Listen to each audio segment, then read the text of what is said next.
제가 고등학교 다닐 때 친구들과 주말이면 인천 시립도서관에 가서 공부를 하고 거기 정기 간행문실에 있는 잡지와 신문을 보곤 했습니다.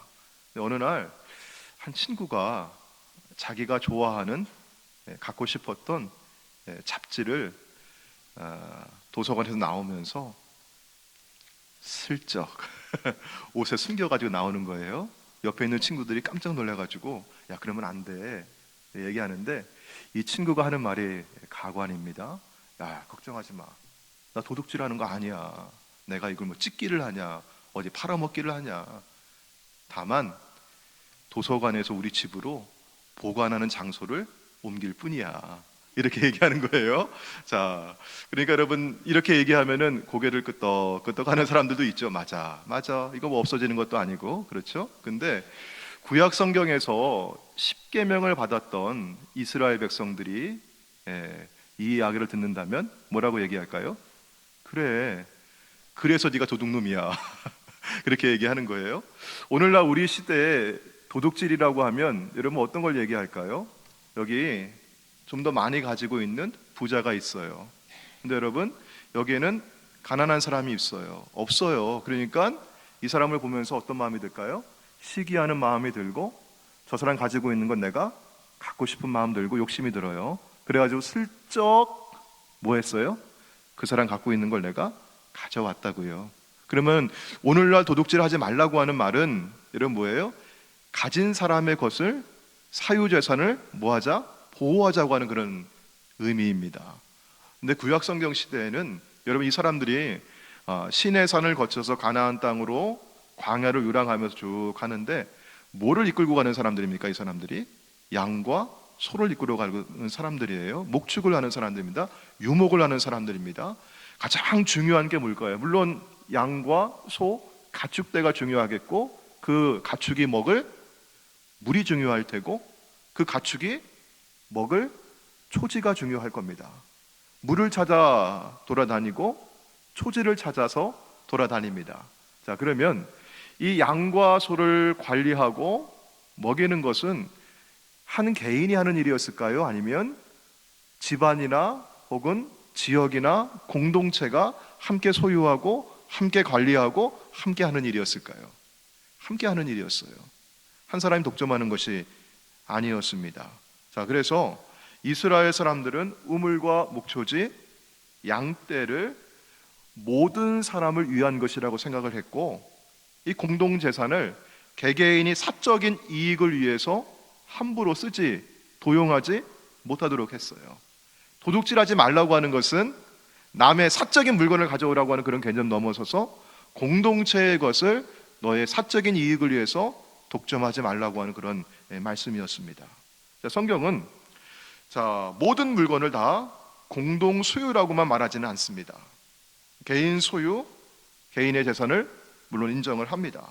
자, 그러나 공동 소유를 강조하는 제도가 있고 그런 사회가 있어요. 우리 공산사회는 모든 게 다 공동 소유라고 얘기하죠. 반면에 우리가 살고 있는 이 사회에서는 개인의 소유와 권리를 참 중요하게 생각을 합니다. 이건 제도와 사회에 따라 다른데 그런데 모든 것이 다 공동화될 수도 없고 모든 것이 다 사유화될 수도 없는 게 현실입니다.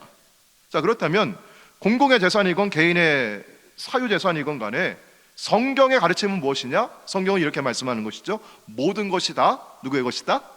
하나님의 것이다. 모든 것이 다 하나님의 것이다. 시편 24편 우리 1절에 있는 말씀을 같이 한번 읽어볼까요? 자, 같이 읽습니다. 시작. 땅과 거기에 충만한 것과 세계와 그 가운데 사는 자들은 다 누구의 것이로다? 여호와의 것이로다. 모든 것이 다 하나님의 것입니다. 개인이 소유했건 혹은 한 사회가 공동으로 소유했건 무엇이든지 하나님께서 위로부터 주시는 것이고 우리가 이 세상에 사는 동안에 하나님께서 주신 것을 잘 맡아서 관리하고 사용하라고 개인과 사회에 맡겨 주신 것입니다. 성경에서 욥은 이 사실을 너무나 잘 알고 있었죠.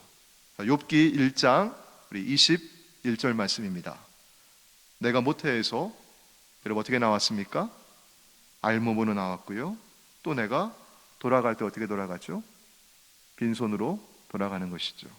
태어나실 때부터 여기다가 집 문서 들고 나오시고 땅 문서 들고 나오시고, 여러분 그런 분 계셔요?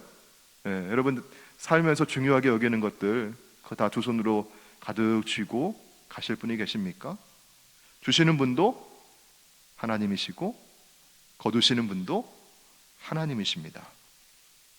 자, 그렇다면 모든 것이 다 하나님의 것입니다 라고 믿는 사람들은 하나님의 백성들이고 자녀들인데, 믿는 사람들인데, 여러분 세상 사람들은 어때요? 하나님의 주인 되심을 받아들이지 않고 믿지 않는 사람들이죠. 물질에 대한 관점의 차이점이 있습니다. 먼저 하나님의 백성들은 이 땅을 살아가는 가운데 의식이 있어요. 여러분 어떤 의식이 있을까요? 주인 의식이 있을까요? 청지기 의식이 있을까요? 청지기 의식이 있습니다. 청지기는 누구입니까? 주인이 맡겨준 것을 잘 맡아서 관리하고 선용하는 사람이 청지기입니다. 청지기의 임무는 여러분 주인의 것을 누구 마음대로 관리하고 쓰는 것일까요? 내 마음대로, 주인의 원대로. 주인의 원대로. 여러분 은행에서 혹시 근무해 보신 적이 있으세요? 하루에도 얼마나 많은 돈이 오고 가고 있어요. 물론 요즘에는 컴퓨터를 가지고 이렇게 숫자로 돈이 오고 가고 있죠. 우리가 돈을 뭐 세는 것도 많이 있겠지만, 이 은행 직원이 하루에 엄청난 돈을 숫자로 옮겨 다니고 돈을 세어가고 할 때, 여러분 그 돈의 주인이 아닙니다. 은행 직원이 내 손을 거쳐간다고 이 돈이 내가 쓸 수 있는 것이라고 해서 함부로 쓴다고 한다면 여러분 어떻게 될까요? 그걸 보고 도둑질이라고 얘기하겠죠. 우리가 가진 돈도 마찬가지입니다. 여러분 누가 맡겨주셨습니까? 하나님께서 맡겨주셨기 때문에 누가 원하시는 대로 쓰는 거예요? 하나님께서 원하시는 대로 쓰는 겁니다. 돈뿐만이 아닙니다. 우리가 갖고 있는 건강과 우리의 생명도 누가 주신 거예요? 하나님 주신 거예요. 그래서 우리가 우리 어른들께도 건강을 빌어드리고 우리 서로에게도 오늘도 우리가 치유와 회복을 위해서 함께 기도하는데, 여러분 우리가 왜 병든 거 치유받기를 원하고 왜 건강을 원하셔요? 하나님께서 허락하신 생명이고 건강이기 때문에 잘 관리해서 우리가 하나님의 영광을 위해서 사용하기를 원하는 겁니다. 청지기 의식이에요. 우리에게 허락하신 재능이 있습니다. 시간이 있습니다. 물질이 있습니다. 그럼 누가 원하시는 대로, 하나님께서 원하시는 대로 잘 관리하고 아름답게 쓰기를 주님이 원하셔요. 우리는 청지기 의식을 갖고 살아갑니다. 반면에 불신자는요, 하나님 믿지 않습니다. 그러니 하나님의 주권을 인정하지 않습니다. 여러분 주권이 뭐죠? 주인된 권리입니다. 하나님이 주인이 아니니까 누가 주인이에요? 모든 것에 내가 주인이에요. 내 인생은 나의 것, 내 것이라고 여기고 노래하면서 내 것이므로 누구 마음대로 쓸 수 있어요? 내 마음대로 쓰고 내 마음껏 쓸 수 있다고 믿고 말하고 살아갑니다. 이것은 주인이신 하나님의 권리를 침해하는 것이고, 성경은 이것을 두고 도둑질이라고 말하는 것이죠. 성경에는 10계명이 있습니다. 10계명 가운데 8번째 계명이 도둑질하지 말라이죠. 하나님께 주신 모든 계명과 율법은 여러분 먼저 어디에서부터 지키고 이루어지는 것일까요? 우리 외부에서 먼저 이루어지는 게 아니라 사실은 우리 마음 중심에서부터 이루어지는 것입니다. 자, 그렇다면 하나님의 계명 도둑질하지 말라 이 말씀이 이루어지는 것은 내 마음 속에서 하나님의 주인 되심을 인정하는 것입니다. 우리 마음 중심에서 모든 것이 주님께로부터 왔음을 인정하고 우리가 주께서 맡겨주신 것을 잘 관리한다고 하는 청지기 의식을 가지고 살아가고 있다고 하는 그런 신앙적인 고백과 실천이 무엇일까? 내가 가지고 있는, 누리고 있는 모든 것이 하나님의 것입니다라고 하는 신앙의 고백이 과연 무엇일까? 여러분 그게 바로 우리가 드리는 헌금입니다. 헌금은 돈의 액수를 드리는 것이 아니라 하나님께서 우리에게 모든 것을 주신 주인이십니다고 하는 신앙의 고백을 드리는 것입니다. 구약 성경 말라기를 보게 되면요, 이스라엘 백성들이 바벨론 포로기를 마치고 고향 땅에 돌아왔어요. 근데 이 고향 땅이 오랫동안 버려져 있고 사람들에게서 방치되어 있었습니다. 그러니 오랜만에 돌아온 그 땅에서 먹고 살기가 얼마나 힘들었겠어요. 처음으로 이민생활하면서 갖가지 고생하잖아요. 경제적으로 어렵기도 하고 시간적으로도 많이 쫓기기도 하고요. 사는 형편이 어렵다 보니까 처음에 여러분 어땠을까요? 하나님 11조 하기가 어렵습니다. 이런 마음이 있었어요.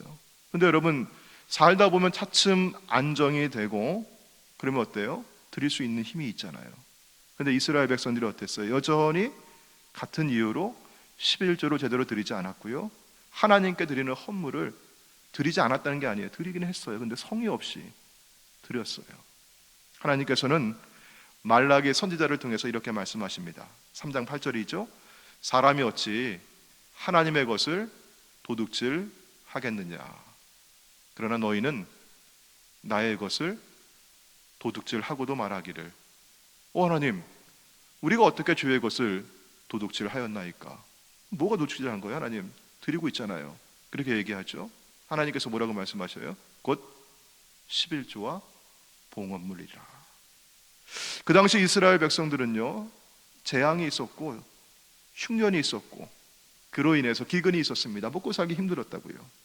하나님께 대한 의무를 소홀히 할 수밖에 없는 그런 형편이었다고 자신들을 변호하고 싶었을 거예요.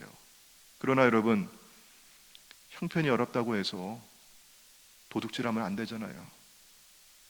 십계명은 분명히 도둑질하지 말라고 말씀하고 있습니다. 말라기는 뭐뭐 하지 말라고만 말씀하시는 게 아니라 적극적으로도 뭐뭐 하라고 또 말씀하셔요. 지금까지 가던 길에서, 여러분 지금까지 내가 가던 길이 잘못된 방향을 향해 가고 있었다고 한다면 여러분 어떻게 해요? 방향을 돌이키라고 말씀하는 거예요. 여러분 방향을 돌이킨다, 이게 뭐죠? 이게 회개한다고 하는 뜻입니다. 터닝 어라운드 한다, 돌아선다.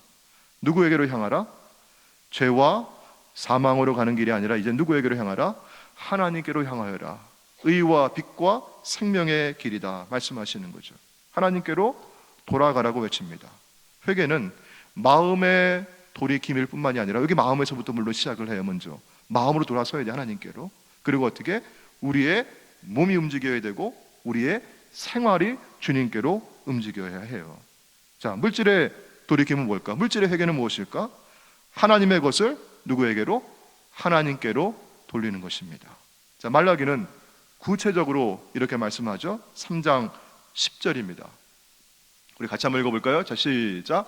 만군의 여호와가 이르노라, 너희의 온전한 11조를 창고에 들여 그것은 나를 시험하여 내가 하늘 문을 열고 너희에게 보라. 하나님께서 이렇게 말씀해 주셔요.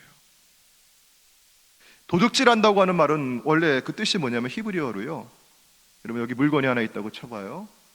이 물건이 누구 앞에 있어야 돼요? 이게 하나님 앞에 있어야 되는 건데 이걸 어떻게 하느냐? 슬쩍 밀어놓는 겁니다. 이렇게 옆으로. 그런 뜻을 가지고 있어요. 하나님의 것을 옆으로 슬쩍 밀어놓고 하나님께 돌려드리지 않아야 하는 것입니다. 여러분 이것을 하나님의 것임을 고백하는 성도는 하나님 앞에 돌려드립니다. 도둑질하지 말라고 하는 이 계명은 하나님과 우리 사이를 주인과 청지기의 관계로 정의합니다. 물질과 재산에 대한 우리 신앙인들의 바른 태도를 정립해 줍니다. 기독교 윤리에서 우리 성도들이, 신앙인들이 세상을 어떻게 살아가야 되느냐가 이제 기독교 윤리라고 하는데요, 거기에서 이 부와 재산을 놓고 소유에 대한 논쟁이 있습니다. 청부라고 얘기하죠. 깨끗한 부를 얻는 것은 옳다, 이런 주장이 있고요. 청빈이라고 얘기하죠. 깨끗한 사람은 가난하게 살아야 한다, 이런 주장이 있습니다. 청부론을 지지하는 쪽에서는요, 우리 기독교는 깨끗하게 부자가 되는 길을 적극 권장한다고 주장을 해요. 열심히 일해서, 정직하게 일해서 돈을 벌고 돈 많이 벌수록 좋다는 것이죠. 여러분, 우리 감리교 입장은 어떤 것일까요? 웨슬리 목사님은 어떻게 했어요? 될 수 있는 대로 많이 버리라고 하셨어요. 많이 버는 거예요. 어떻게? 깨끗하게, 정직하게, 바른 방법으로 많이 벌고, 그리고 어떻게 그것을요? 이웃을 위해 선용하는 거예요. 잘 쓰는 겁니다. 잘 쓰라고 했어요. 자, 반면에 청빈론을 주장하는 쪽에서는 뭐라고 얘기할까요? 아, 우리 예수님 봐라. 예수님이 모델이에요. 예수님 머리 둘 곳이 없었잖아. 예수님을 진정으로 따라가는 제자들이라고 한다면 물질에 대한 욕심 따위는 버려야지. 자발적인 가난을 감수해야만 하는 것이지. 여러분, 우리 웨슬리 성도님들의 입장은 어떠하십니까? 우리 성도들은 청부론, 성도들은 될 수 있는 대로 많이 벌고 깨끗하게 잘 살면 되고요. 목사님은 청빈론. 목사님은 영성적 가난을 유지하셔야죠. 이렇게 말하실 수 있어요. 근데 여러분, 성경에서 우리 물질에 대한, 재산에 대한 바른 태도는 과연 무엇일까? 뭐라고 말씀하는 것일까? 이 세상을 살아가는 데 있어서 나는 가지고 싶고 다른 사람은 가지면 안 된다고 하는 것이 아니라, 혹은 다 가지자, 혹은 다 가난해지자고 하는 것이 아니라, 우리에게 과연 얼마만큼이 필요할까? 오늘 읽은 잠언의 말씀 가운데, 여기 이 말씀은 아굴의 잠언이라고 하는데요, 아굴이라고 하는 사람이 좋은 말들을 남기면서 하나님 앞에 기도하는 것이 있어요. 이 아굴의 기도를 통해서 우리에게 물질에 관한 지혜를 주시기를 바랍니다. 자, 두 가지 기도를 하고 있습니다. 우리 30장 7절에 있는 말씀이에요. 우리가 아까 함께 읽었던 말씀인데요, 내가 두 가지 일을 주께 구하였사오니 내가 죽기 전에 내게 거절하지 마시옵소서. 하나님, 이 두 가지 기도에 응답하여 주십시오. 중요한 기도였습니다. 8절 말씀이 그 두 가지 기도의 내용입니다. 자, 첫 번째 기도는 무엇이었을까요? 자, 8절에 우리 앞부분을 같이 한번 읽어볼게요. 자, 시작. 곧 헛된 것과 거짓말을 내게서 멀리 하옵소서. 헛된 것, 허영, 허위, 거짓말 멀리하게 하옵소서. 정직하게, 깨끗하게 살아가게 하옵소서. 자, 두 번째 기도는 뭐였습니까? 자, 나를, 시작. 나를 가난하게도 마옵시고 부하게도 마옵시고 오직 필요한 양식으로 나를 먹이시옵소서. 이 첫 번째 기도와 두 번째 기도는요, 사실은 서로 긴밀하게 연결되어 있는 것이죠. 첫 번째 기도가 먼저 나왔다고 하는 것을 꼭 기억해 주세요. 두 번째 기도도 우리에게 꼭 필요한 기도이고 중요한 기도인데, 첫 번째 기도가 우리의 기독교인으로서, 신앙인으로서 살아가는 삶의 근본이 되고 바탕이 되고 삶의 자세가 되는 것입니다. 어떤 분은요,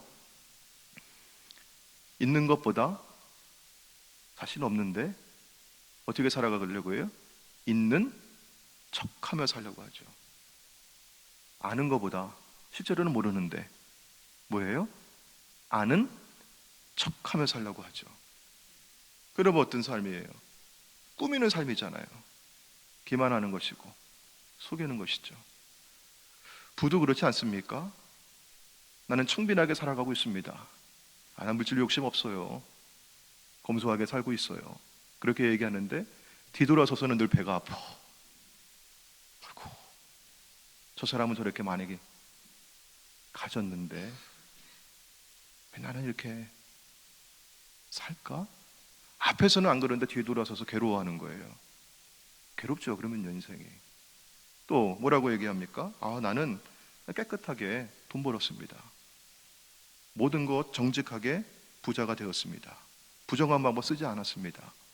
그렇게 얘기하는데 우리가 몰라서 그렇지 나중에 보니까, 알고 보니까 부정한 방법으로 돈을 벌었다는 거예요. 기만이고 거짓이죠.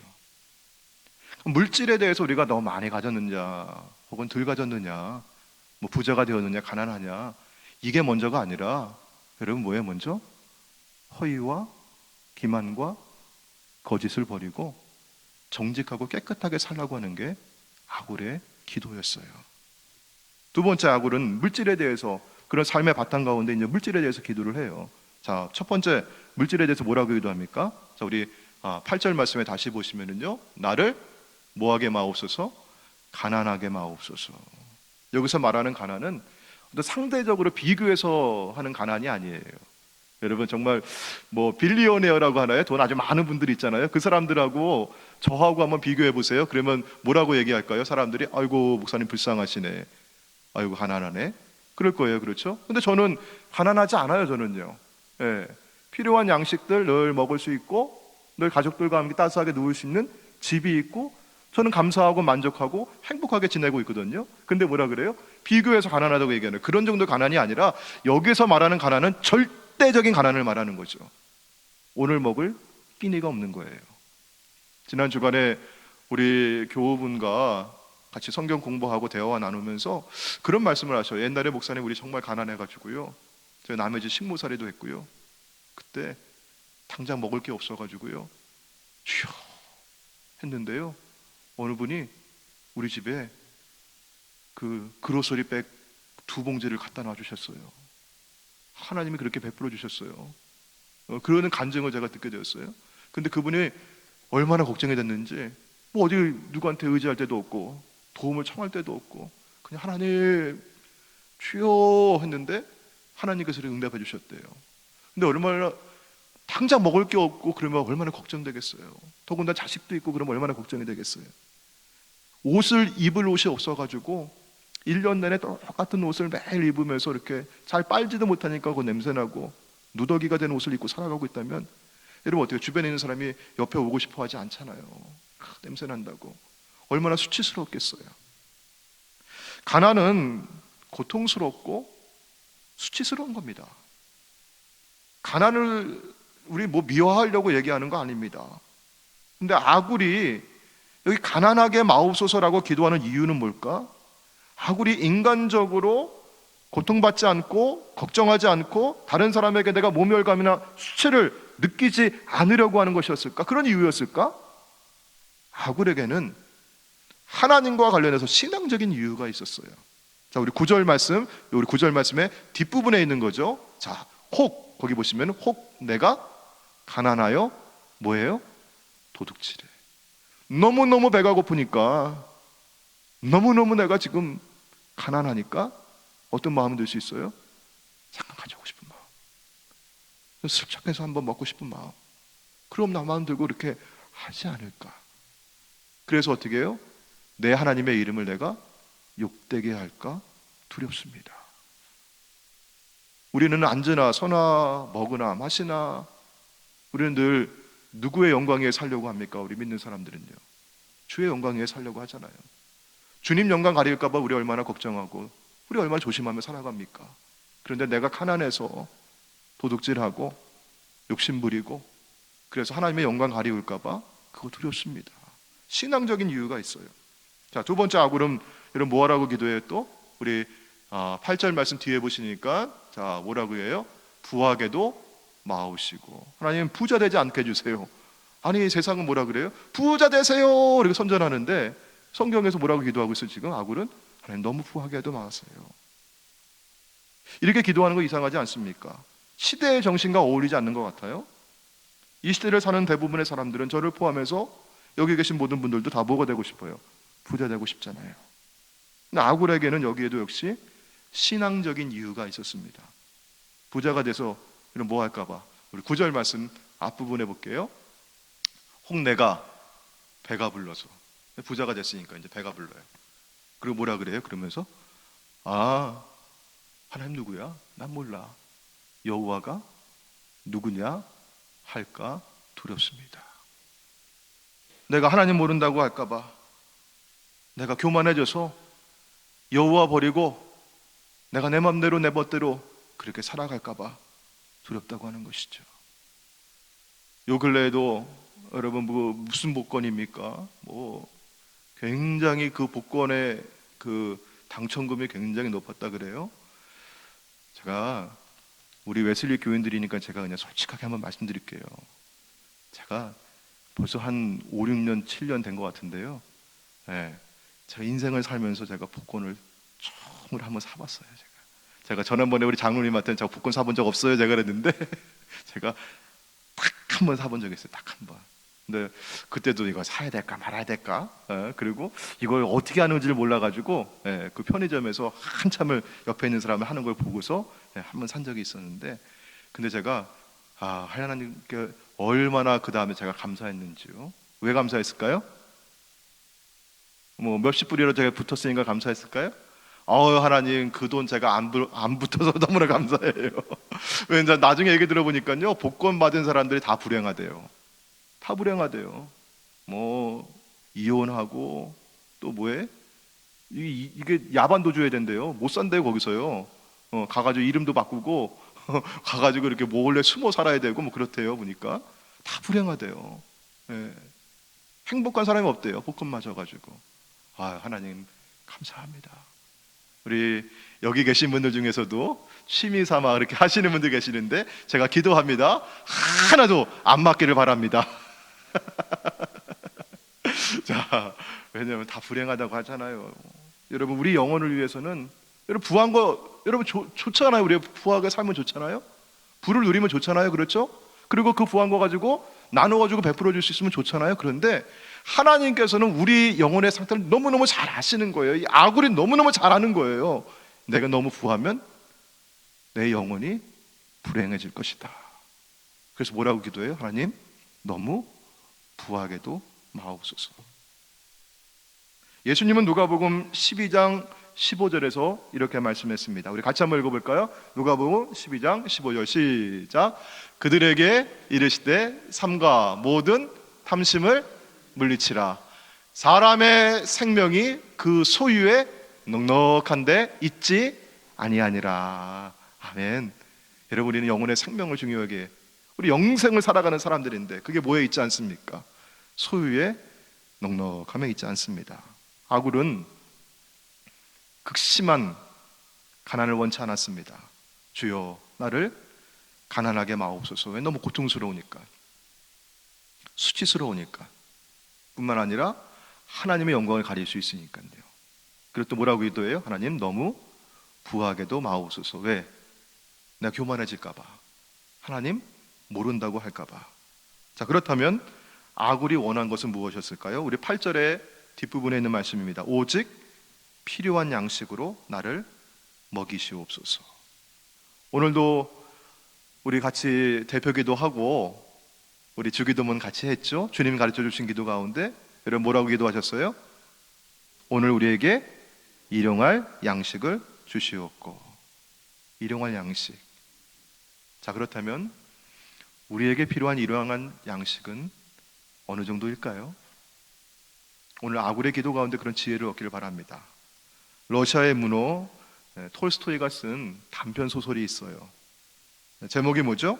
사람에게는 얼마만큼의 땅이 필요한가. 도무지 만족을 모르는 한 부자가 있었습니다. 근데 이 부자가 소문을 듣기를 저 동쪽에 가면은 땅을 개발을 하는데 거기 1,000 루블을 내면은 하루 종일 해가 뜨고 해가 질 때까지 그 사람이 걸어서 말뚝박고 온 만큼 땅을 주겠다는 거예요. 우와, 이런 게 어딨어. 금방 흥분이 돼가지고 이 사람이 1,000 루블을 내고 그걸 신청을 했습니다. 드디어 그날이 밝았습니다. 날이 밝자마자 막 뛰어가는 거예요. 그래 가는 곳마다 말뚝을 팍팍 받고, 이야, 이게 다 내 땅이다. 굉장히 넓고 아주 아름답고 펼쳐져 있는 광활한 초지였습니다. 자, 이 사람이 하루 종일 그렇게 걸으면서요, 여러분 마음이 급하니까 여러분 어때요? 보니까요, 걸어갈 수 있어요? 막 뛰어다니는 거예요. 숨을 헉헉거리면서도. 그래도 너무너무 좋은 거예요. 근데 이제 시간을 보니까 이제 야, 시간이 얼마 남지 않았는데 너무 멀리 온 거예요. 너무 멀리 온 거예요. 여러분 어때요? 조건이 뭐였습니까? 갔다가 거기를 다시 돌아오는 게 조건이에요. 이게 못 돌아오면 1,000 루블 날리고 갔던 그 땅도 다 내 거 아닌 겁니다. 그러니까 이 사람이 어떻게 해요? 막 돌아가야겠다고 막 뒤로 돌아가지고 막 뛰어가는데 마음이 조급해지는 거예요. 돌아가지 못하면 야, 이거 다 날아가는 것인데. 그러니까 이 사람이 어떻게 해요? 막 뛰면서 마음이 급하니까 더 어떻게 돼요? 다리가 꼬이고 넘어지고 쓰러지고 막 까지고 피가 나고 땀이 뻘뻘 흘린 채 단 1초도 쉬지 않고 뛰어왔습니다. 마침내 해가 지평선으로 쫙 넘어갈 때 출발했던 그 지점에 이 사람이 헉 대면서 도착을 했어요. 근데 도착하자마자 그 넓은 땅, 그 광활한 그 초지, 내가 그거 얻었다고 하는 기쁨을 누리지도 못한 채 거품을 토하고 피를 토하고 죽었다는 거예요. 톨스토이는 이 소설을 이렇게 마무리합니다. 머슴은 괭이를 집어들고 머리에서 발끝까지 그 사람의 치수대로 6자의 땅을 팠다. 그의 묘를 쓰기 위해. 그리하여 그를 그곳에다 묻었다. 톨스토이는 이 부자에게 필요한 만큼의 땅은 얼마큼이라고 얘기합니까? 6자, 6 feet. 하지만 그는 너무 욕심을 부리며 살았습니다. 사랑하는 성도 여러분, 우리는 오늘 예배 중에도 일용할 양식을 내게 주옵소서라고 기도했어요. 오늘 우리에게 필요한, 하루에 필요한 일용할 양식은 어느 정도입니까? 많으면 많을수록 좋은 거죠. 또 사람마다 식구가 다르잖아요. 2분이 사시는 분도 있고, 우리 식구는 5이 살고 있는데, 그러면 더 많이 필요하죠. 그렇게 얘기할 수도 있죠. 사람마다 또 사는 수준이 다르다고 얘기하죠. 우리는 눈이 안 차요. 이 정도는 해놓고 살아야 돼요. 라고 얘기할 수 있어요. 일괄적으로 얼마가 필요하다고 우리는 그렇게 말하기는 어려울 거예요. 하나님께서 얼마가 필요한지 오늘 여러분이 묻고 기도하실 때 아굴의 잠언을 통해서 지혜와 분별력을 주시기를 주의 이름으로 축원합니다. 오늘 집에 돌아가시면요, 가계부를 한번 이렇게 펼쳐보십시오. 저희 집은 가계부를 안 쓰더라고요. 가계부를 보시면서 내가 어디에 무엇을 위해 돈을 쓰는지를 한번 보세요. 거기에 내 가치관이 담겨 있고 내 인생 철학이 담겨 있습니다. 하나님의 것을 하나님께 돌려드리고 있습니까? 무엇을 위해 소비하고 있으며 얼마나 소비하고 있습니까? 내가 누구를 위해서 나누는 것은 또 얼마나 하고 있어요? 내가 누구를 위해 돈을 쓰고 있다면 누구를 위해 쓰고 있습니까? 혹은 내가 누구한테 돈 쓰는 거 내가 그렇게 인색하고 아낀다고 하면 그 누구를 위해서 그렇게 아끼고 누구 때문에 이렇게 아끼고 있습니까? 이렇게 상대가 누구입니까? 한번 정리해 보셔요. 그리고 그러면 내가 누구인지를 알 수 있고 내가 무엇을 위해 살아가는지를 우리가 볼 수 있을 것 같아요. 사랑하는 성도 여러분, 얼마나 필요할까요? 기도하겠습니다. 하나님, 우리가 빈손 들고 이 땅에 왔지만